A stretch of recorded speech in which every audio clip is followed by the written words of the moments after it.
A four-day stakeholders meeting on integrated vector management under the state Malaria Elimination program is underway in Lagos.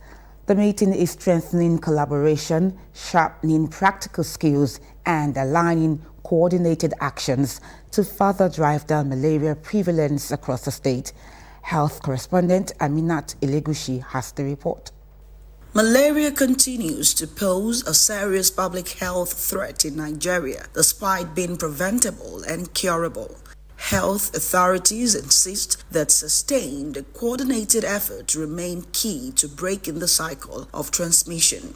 In Lagos State, malaria prevalence is currently 2.6%, based on findings from the 2021 National Malaria Indicator Survey. To accelerate progress, the Lagos State Ministry of Health, through the State Malaria Elimination Program, organized a four-day residential stakeholders meeting on integrated vector management. The meeting convened 100 participants from relevant ministries, departments, and agencies, including environmental health officers, rollback malaria coordinators, and other frontline actors in vector control and disease prevention. We're seeking in Lagos State to reduce the malaria burden. We're seeking to move to the pre-elimination phase for malaria. And we quite understand that, yes, there is the curative aspect and there's also the preventive aspect.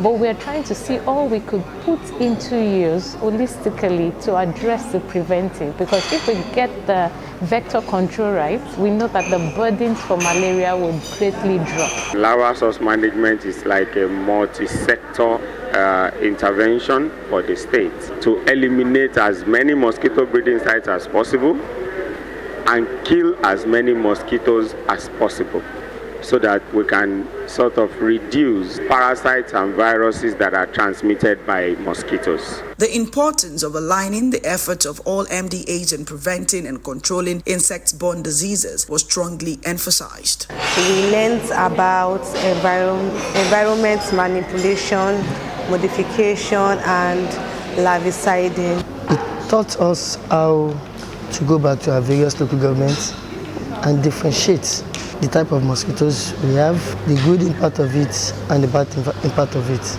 A key feature of the program was practical field exposure in Ajegunle and Ikorodu, where participants were trained on identifying mosquito breeding sites and conducting vector surveillance, critical steps in disrupting malaria transmission.